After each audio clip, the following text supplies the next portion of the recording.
tale that's been lost among the sands and weeds of the Mexican desert. There were rumors since long ago that an object crashed in Mexico. In 1974, a mysterious incident took place that some say involved a UFO and a small plane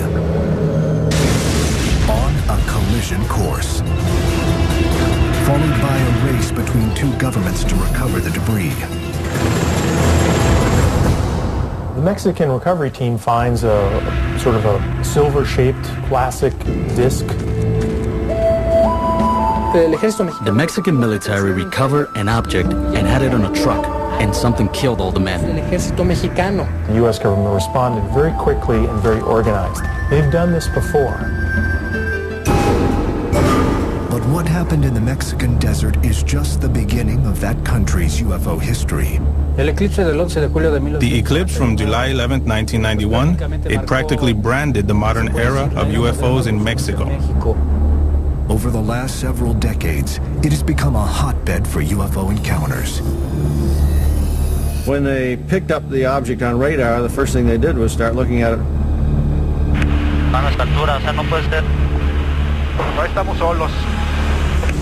And everyone from pilots to politicians have been witness to sightings. Would you say to the governor that he didn't see something strange in the sky? In the next hour, eyewitness interviews, never-before-seen footage, and expert analysis try to solve the mystery of what really happened that day in the Mexican desert in 1974, and the rash of documented sightings ever since.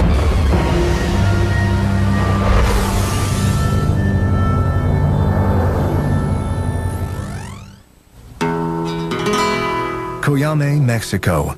A small town not found on many maps. A place swallowed up by the Mexican desert. Home to more agave plants than people. Coyame is situated in the northern part of the state of Chihuahua, and our municipality is 7,000 square feet. We have between 2,000 and 2,500 people. It's a calm place, a beautiful place. A place with no library, no archives, and no local historian. But that doesn't mean it's a town without a history. Here, history is passed from neighbor to neighbor. And it's this oral history that gives testimony to an unsolved air collision that took place here just 3 decades ago. It began as a civilian plane took off from El Paso, Texas, en route to Mexico City. August 25th, 1974. There was a plane that was coming out from El Paso. It was going to Mexico City, and it was an accident. They say that there was a crash between a plane and a UFO within the territories of the municipality. I don't think this could be made up. How could someone make this up? It's true. August 25th, 1974, 10:07 p.m.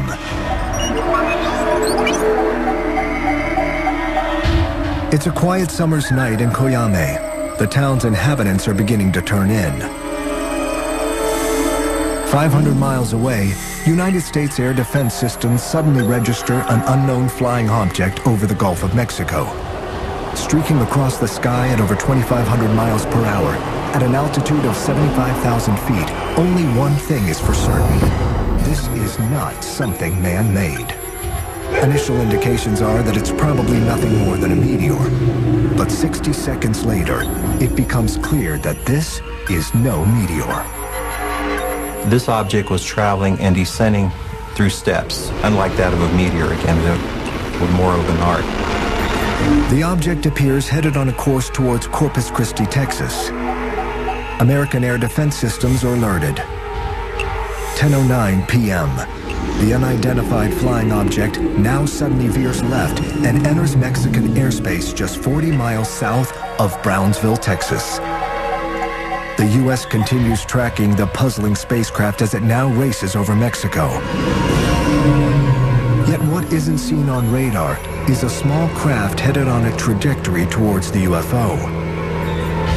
What's also interesting about this case is About the same time as this UFO was zigging and zagging, there was a plane that was leaving El Paso headed towards Mexico City. Under the cover of night, the small civilian plane from El Paso heads towards Mexico's capital city. But the plane from Texas never reaches its destination. At the same time, the American military watches as their unidentified flying object disappears from radar. It appears that the unthinkable has happened. A UFO plane collision.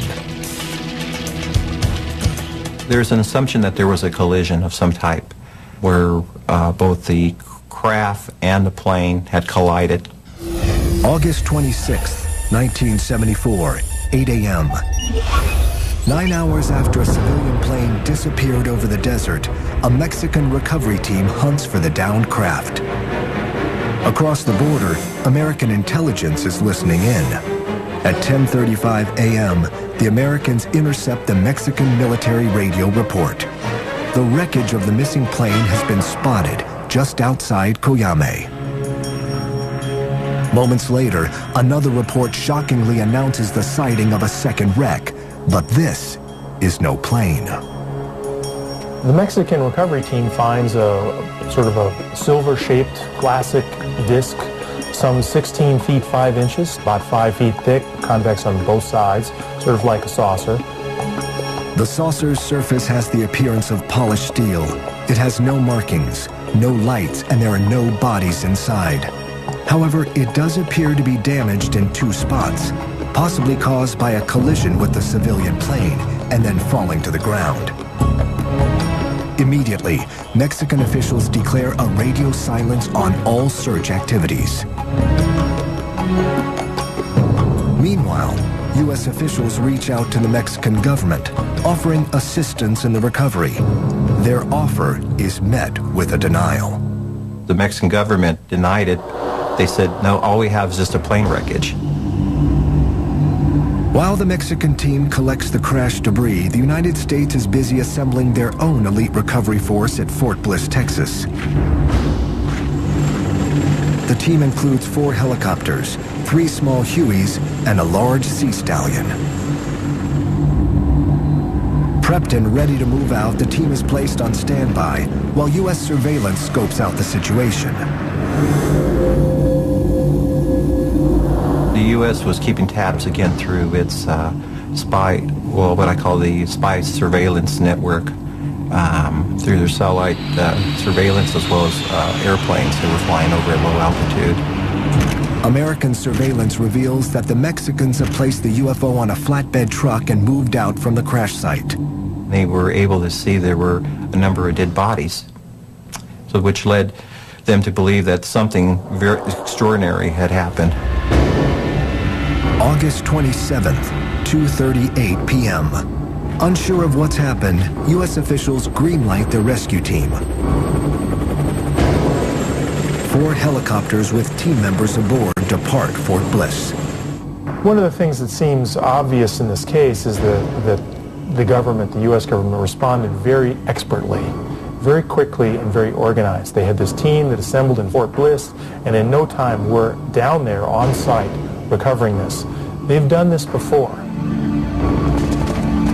But nothing will prepare the Americans for what they are about to find. Dressed in bioprotection suits, the American soldiers approach the silent convoy and find all the Mexicans dead.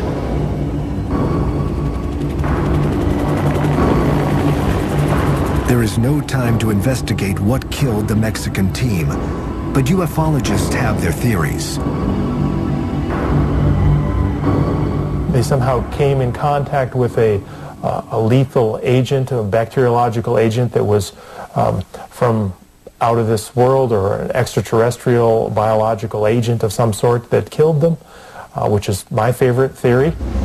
The U.S. recovery team quickly tends to business. It finds the 16-foot wide silver UFO strapped to the back of a flatbed truck. The straps are reconfigured and connected to a cargo cable from the Sea Stallion helicopter. Safely secured, the estimated 1,500-pound disk is lifted up and headed back to the U.S.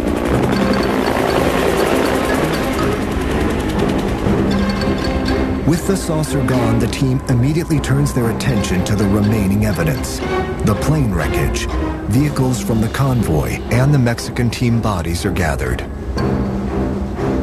They gathered the debris, the bodies from the Mexican recovery team, and then they exploded them with high explosives. The reason why is to hide the evidence. Their work done, the recovery team heads back to base. Where the UFO was taken is unknown. Some have speculated Atlanta, Fort Bliss, or Wright-Patterson Air Force Base. It is an unprecedented event, and I think it's comparable to what happened in Roswell, New Mexico. If this 1974 UFO crash was real, there was no evidence to prove it.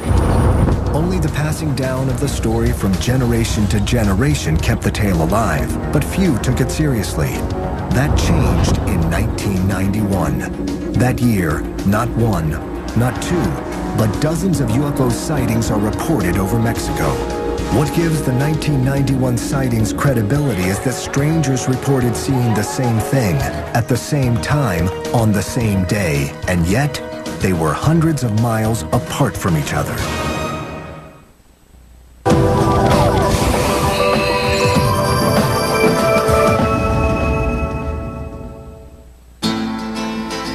For over 3 decades, the Mexican desert is alleged to have been the site of an incredible tale. There were rumors since long ago that an object crashed in Mexico. An object entered our atmosphere through the United States, and it crashed with a small plane. For the last 2 decades, Mexico has witnessed UFO incidents that rival anything reported in the United States. Mexicans just needed one uniting event to keep their eyes focused to the sky. That happened in 1991.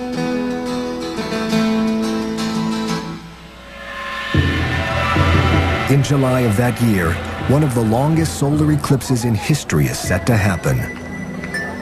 The total eclipse is visible only in a narrow corridor that includes central Mexico. A year in advance, all the Mexican people knew about the eclipse in 91. I mean, it was an event, it was a moment. All around Mexico, there were people waiting for the eclipse. It was an important eclipse because even though there had been other eclipses that had taken place until that day, they were not on the magnitude of that eclipse. Just after 1 p.m., the skies above Mexico darken. Astronomers adjust their telescopes. Millions gaze skyward. During 1991, consumer technology makes videos commonplace. On this day, many Mexicans use their cameras to capture the moon as it begins to pass in front of the sun. To their disbelief, they also capture something unexpected. It was a curious thing. During the eclipse, I heard some people who were around us saying, "Look, what is that there also?" Several people filmed and saw metallic objects that are clearly distinguished with the form of a cupola, and what is commonly called a flying object. In Mexico City, in Tepeji del Rio, in Puebla, in Cerro de la Estrella. From all corners of Mexico come videos showing a strange metallic-looking object just below the eclipse. The eclipse UFOs, or ovnis as they are called in Mexico, become the talk of the country. But while some are quick to claim that Mexico experienced a UFO encounter, skeptics aren't buying it. This was one of the great events of the century as far as eclipses and astronomical events, and hundreds and thousands of astronomers, professional and advanced amateur astronomers, came from all over the world, and it converged upon Mexico City and the other towns where the eclipse was visible. Not a single professional astronomer reported seeing anything that wasn't supposed to be there. Professional astronomers immediately doubt any UFO claims and instead offer a more scholarly response. When the sun is totally eclipsed, like it was in Mexico on that day, the bright stars and planets become visible for a few minutes. And Venus was very brilliant, and so it was very easy to see when people looked up. And I'm sure that many of the people thought that they saw a UFO. Skeptics have their answer, but UFO believers have their doubts.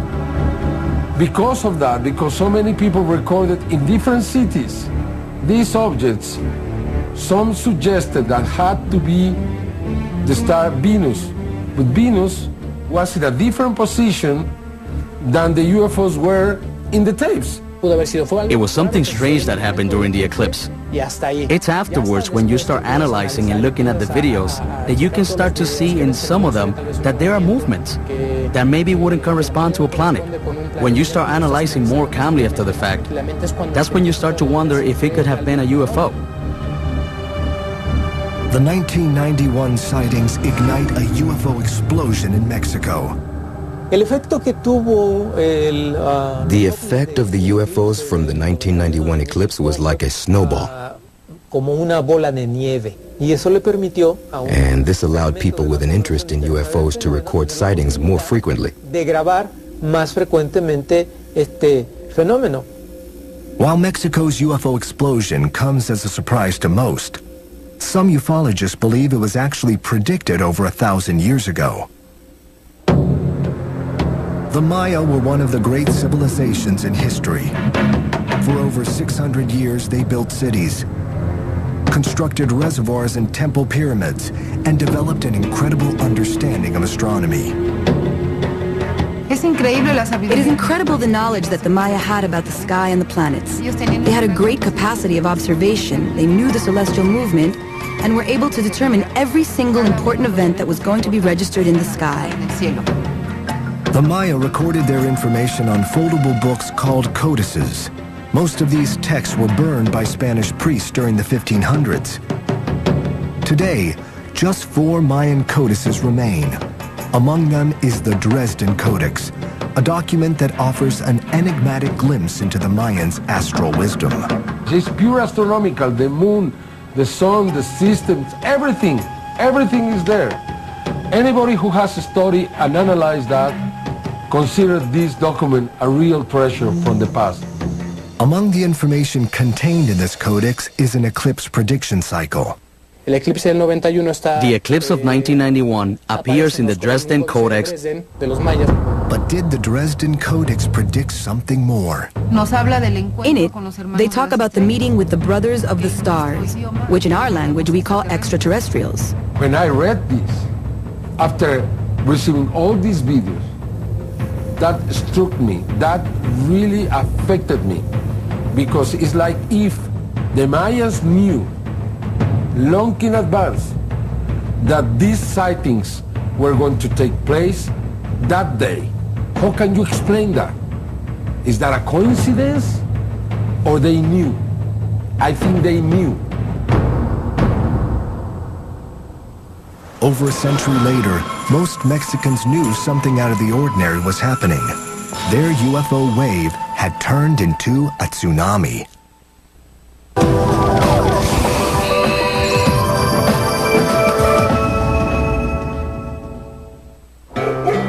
Literally overnight, Mexicans are mesmerized by the apparent UFO wave striking their country. Ufologists point to the open-mindedness of the Mexican people as being partly responsible for this UFO explosion.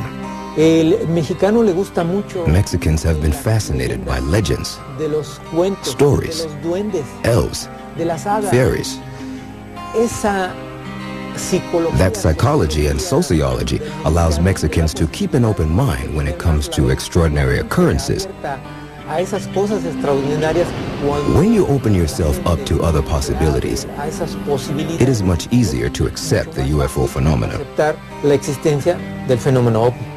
However, skeptics claim that Mexico's UFO wave is more of a social phenomenon than any actual increase in visits from little green men. Sightings always seem to come in waves, and these waves are generally, they correlate with the publicity, that if the newspapers or TV stations, whatever, are filled with stories about UFO sightings, people will go out and pay much more attention to things that they see. Since the earliest UFO sightings, witnesses have always been subject to heavy ridicule. They are portrayed as overzealous sky watchers who wouldn't know a DC-9 from a weather balloon. But what happens when the witness is someone who doesn't fit into these categories? What if the person has a solid reputation and career? What if the witness doesn't just know a DC-9, but flies one? Captain Raimundo Cervantes has been flying for over 40 years. With 17,000 hours of flight time, he has seen it all. Or at least he thought so. July 28, 1994. Captain Cervantes is piloting Aeromexico Flight 129 from Guadalajara to Mexico City. He's taken the route before and everything seems in order, including the weather.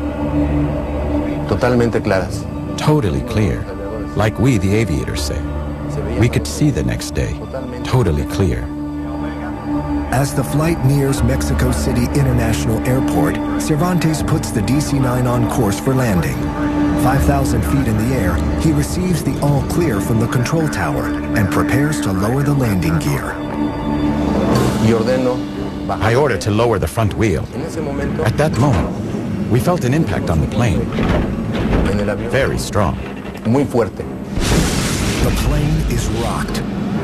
To Cervantes, it appears obvious that they have collided with something in midair, but there is no time to investigate.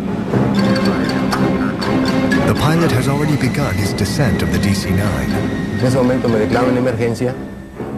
At that moment, I declare an emergency, and I requested an area so that I can develop the list of emergency and coordinate my personnel of flight attendants, because I thought we were going to have an abnormal landing. Unsure of the condition of the damage to his landing gear, Cervantes needs nerves of steel to coax the wounded jet to safety. We level the plane. We tried to land softly and steady the front wheel. I was concerned that there was damage. We lower the front wheel, and to our surprise, the plane starts rolling perfectly. Y nuestra sorpresa, empieza a rodar el avión perfectamente bien. Disaster is averted. Captain Cervantes wonders if a helicopter has clipped his DC-9 on approach. But the air tower's radar records discredit that theory. Yet an inspection of the DC-9 reveals damage and creates more questions than answers. There was a flight inspector that searched the plane who detected that one of the hydraulic lines was cut. It was cut like if it was done with a cutter. Something very strange. What caused the landing gear's hydraulic line to be cut? A subsequent investigation will place blame for the incident on worn-out parts, and the airline denies any mid-air collision. But Captain Cervantes stands by his claim that the plane hit something. That isn't the end of the story. Flight 129's strange encounter is about to get even stranger. Enrique Colbeck is an air traffic controller who was in the tower that night. Upon learning of Flight 129's incident, he instantly flashes back to a series of phone calls the tower had received earlier that evening. An hour before that flight was initiated in Guadalajara, we received phone calls from different sources. They were communicating to us that an object was flying very close to a building that is almost in the final trajectory to these runways. The sightings place the unidentified flying object right in the landing path of Flight 129. To most, the idea of a plane UFO collision seems unrealistic.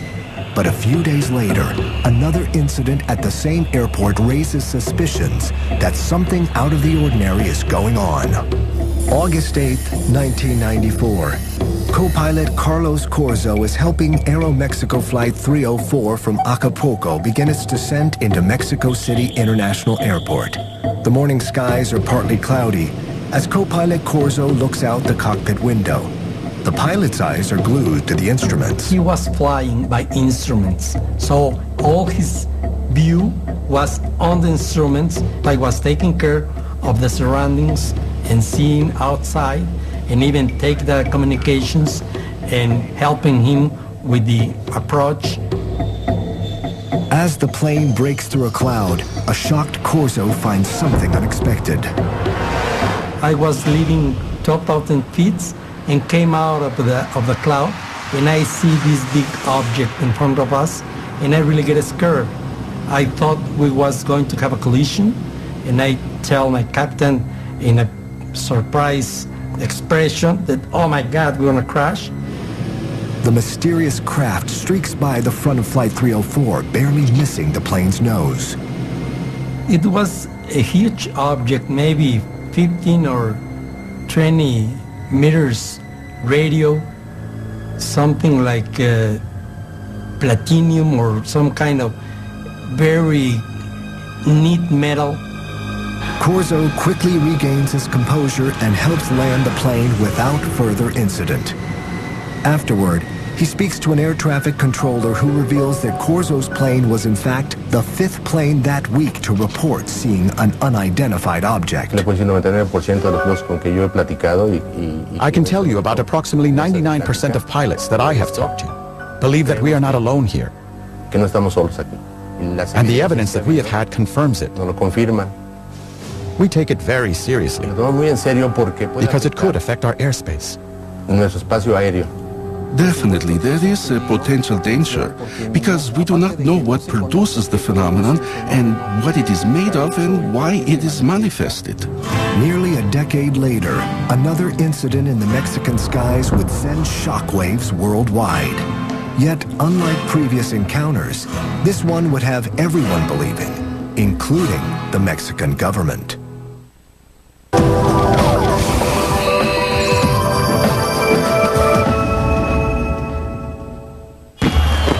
Every year on the night of September 15th, they come together. Thousands pack the main square in Mexico City to watch their president ring the very same bell that signaled the start of their fight for independence almost 2 centuries ago. The next 24 hours will be full of parades, parties, and celebrations.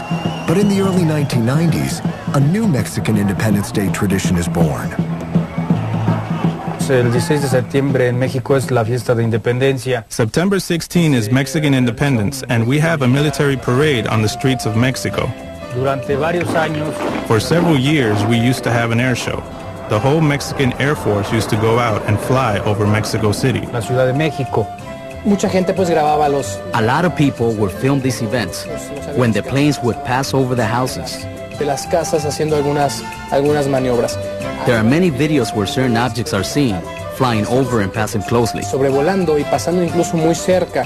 September 16th, 1991. During a flyover, an amateur videographer captures a mysterious bright round object.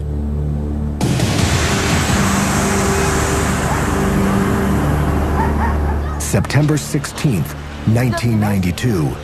An unidentified object is spotted flying through the sky.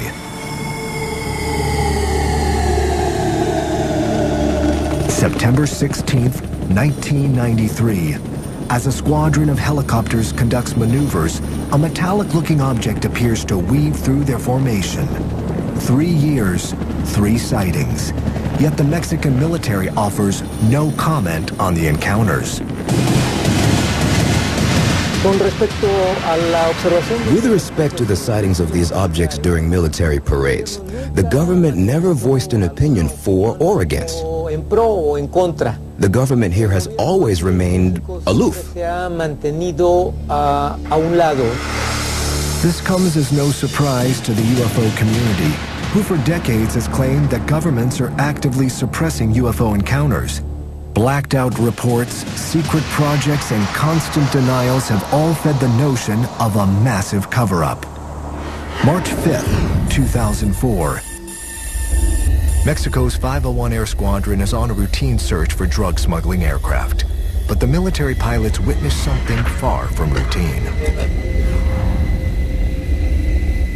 The Air Force in Mexico patrols the south border to stop airplanes with narcotics from South America. They do this many times every day with different airplanes. But this day is different. During an afternoon surveillance run, the team picks something up on their radar. They assume it's a drug-running plane and take off after it. Following it on radar, the object appears to be changing speeds erratically, at times traveling at over 380 miles per hour. While in pursuit, the crew turns on their forward-looking infrared system, or FLIR. It's like a camera that is mounted on the aircraft, and its purpose is to look not using visible light like an ordinary camera would, but using infrared. The infrared eyes of the plane's exterior-mounted FLIR system transmits video to the crew inside. This is the actual video as seen by the crew. But as Mexican Air Patrol gets closer to the object, the crew are unable to spot anything using the FLIR or with their own eyes. And all this time that they're flying towards it, they are looking ahead of the aircraft, because that's where it says that this radar target is, ahead of the aircraft, and they're looking, they couldn't see anything. After chasing the object for several minutes, the crew determines they are too low on gas to continue the hunt. They turn around and begin heading back to the base. The unknown object soon vanishes from radar. Yet, their adventure is just beginning. The FLIR operator was still operating the FLIR, and he started picking up bright lights that appeared to be at cloud level. Suddenly, appearing on the FLIR through the clouds isn't just one ball of light, but at times as many as 11 objects appear to be weaving through the clouds. The crew got a little bit spooked over what was going on because they couldn't identify these things. They didn't know what it was they were looking at. This is a veteran crew who have flown this route before and have been using the FLIR system for almost 2 years. But on this day, even the most experienced of pilots would be unnerved, as the cockpit recordings reveal.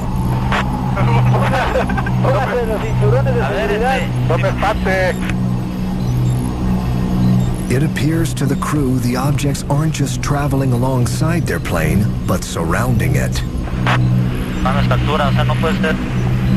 Jóvenes, no estamos solos. No estamos solos, qué cosa tan rara, Nos están rodeando. Oye, ¿qué tienes? Then suddenly, the balls of light disappear, leaving the scared and confused crew to return to base. Over the next several weeks, the Mexican military conducts an investigation into the incident. Crew members are interviewed, images analyzed, and weather data evaluated, yet no answers are found. It appears this case is destined to go unsolved and forgotten. Then, one phone call changes everything and makes UFO history. They called me and said, we have something that is from common interest. Mexican TV journalist Jaime Maussan is an expert on investigating Mexican UFO claims. Maussan's impressive resume attracts the Mexican government, who ask the civilian reporter to assist. In an unprecedented move, Mexico's Secretary of Defense hands over to Maussan the classified FLIR UFO video. He gave me the video and said, please be fair with the military, please be fair with these pilots, do your investigation, you are authorized officially to do your investigation, to present this in the media. Maussan is given complete access to flight records, weather reports, and most importantly, the crew members. I am interviewing these pilots inside the Secretary of Defense. This is first in history in Mexico. They told me what they saw. They were very honest and sincere. No, we never had the opportunity to identify them visually. I never saw this kind of object before. Something that we never saw before. It never happened to us before. So yes, we had fear. On May 11th, Maussan holds a press conference to present the tape to the world. It doesn't take long for skeptics to denounce any UFO theory. Their explanations come fast and furious. It's ball lightning. You'd have a whole fleet of these top secret aircraft flying. Some skeptics and UFO investigators suggested that the equipment was not working well. One after another, explanations are given. and one after another, they are discredited. However, a new theory emerges that might solve the mystery. There's a theory that what the officials filmed out there were the flames of the oil wells that are 100 to 120 kilometers from the account. They appear to be brilliant glowing objects in the infrared. Of course, they were not visible to the eye, but that's the whole purpose of the infrared camera system, is so that you can see things by their heat signature. You can see things that are not visible to the eye. Could what was showing up on the FLIR system actually be distant oil wells? Those who've examined the case have their doubts. First thing that we did was analyze the lights to determine their shape, to see if there was shape to them, and how did it change frame to frame, minute to minute. If the lights are oil wells, as skeptics have claimed, then they should flicker like a flame. But using computer programs to break down the lights reveals something very different. Over a period of frames and minutes, the glow may change on the outer edges, but there is an object in the center that is rock steady. It's a ball, it's a sphere, and it's not possible that it's a flame, because if it was a flame, it would be undulating not just from the edges out, but over the entire object. Adding to the case against the oil well theory is the fact that despite flights in this area daily, no one has ever reported this kind of encounter before. The only way, really, to prove this would be to do it under the same basis, using a FLIR camera, flying the same route, probably with the same airplane. Until that happens, the Mexican Air Force encounter remains an unsolved mystery. But for UFO researchers, that doesn't take away from the importance of this landmark case. For the first time, a government turned to the UFO community for help. Mexican UFO investigators are optimistic that this incident may signal a new era of openness by governments. This is going to produce many new cases and more openness in the future. There are many other people who are now trying to become investigators in Mexico. This is just the beginning. It was just the beginning. In 2005, just when it appeared things couldn't get any stranger in Mexico, they did.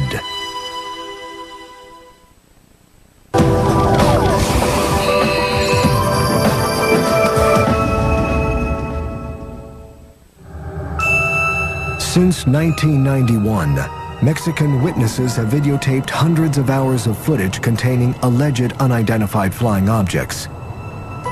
But while the sheer volume of sightings has impressed some, it's what's on these tapes that matters. But out of the thousands of videos that we have, most of the times are, balloons, airplanes, stars, mistakes, honest mistakes. Probably just 10 or 15% of them are good, really good. It's this 10% that has drawn the attention of everyone from ufologists to the mainstream media. Among the most interesting UFO phenomenons captured on tape are what is referred to as fleets.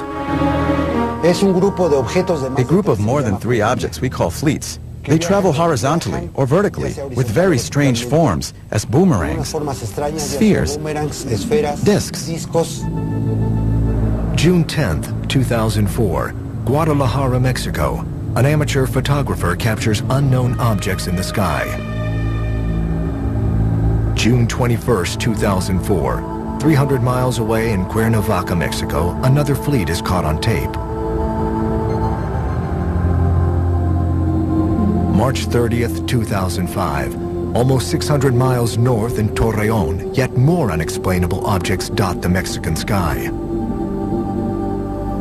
April 11th, 2005, 500 miles to the south in Mexico City, the skies over the capital city are full of mysterious aircraft.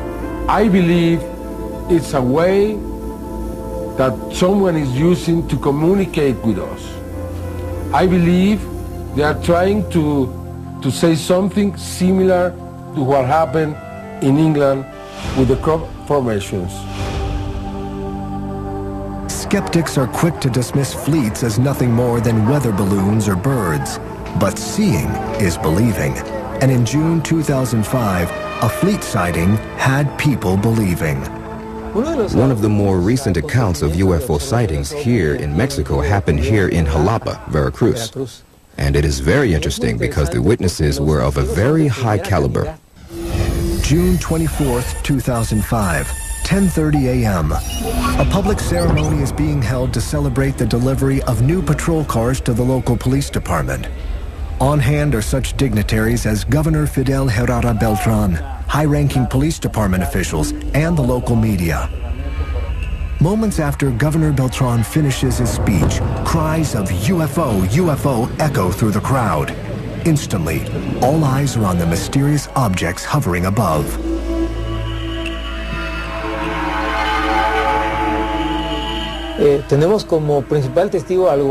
We have as a first-hand witness the governor of Jalapa, and the newspapers published the news the next day, and it was spread throughout Mexico.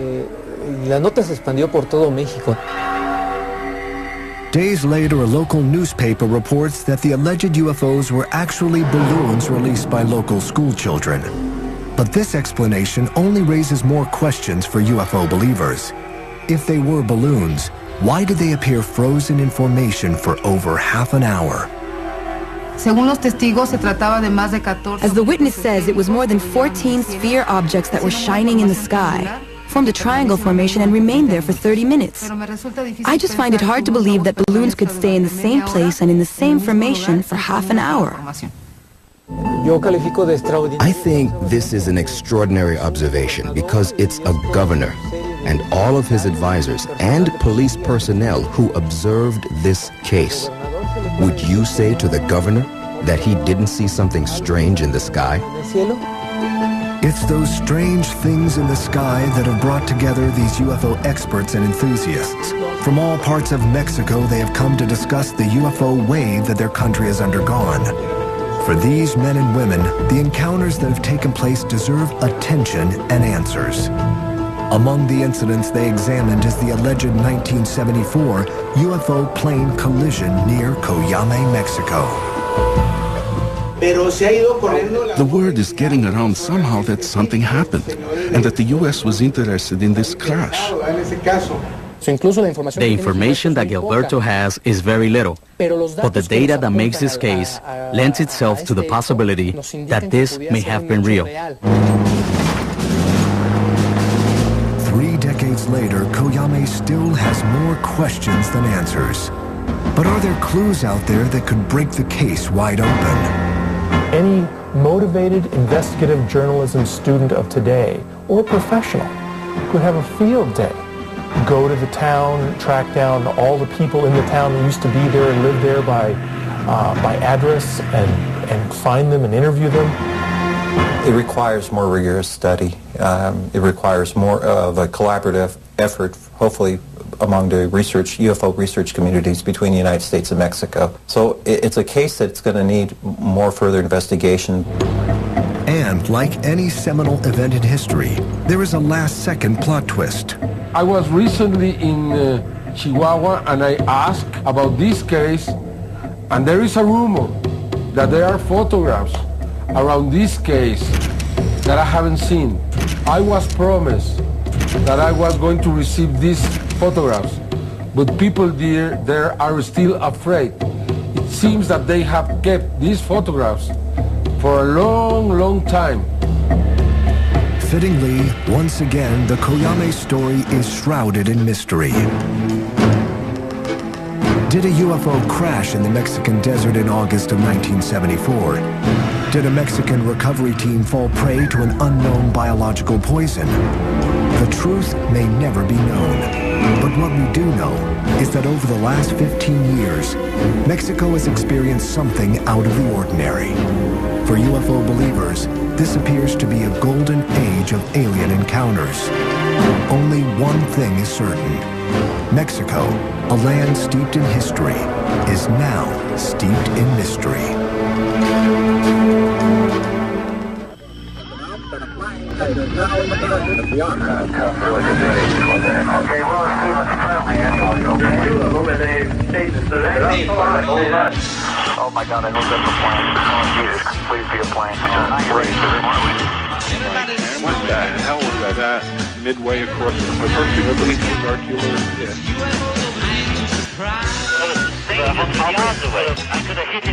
In our history, the first time we're studying something that's studying us. Something fired a beam of light during a dummy war, you can imagine, circling our warhead. Another warhead.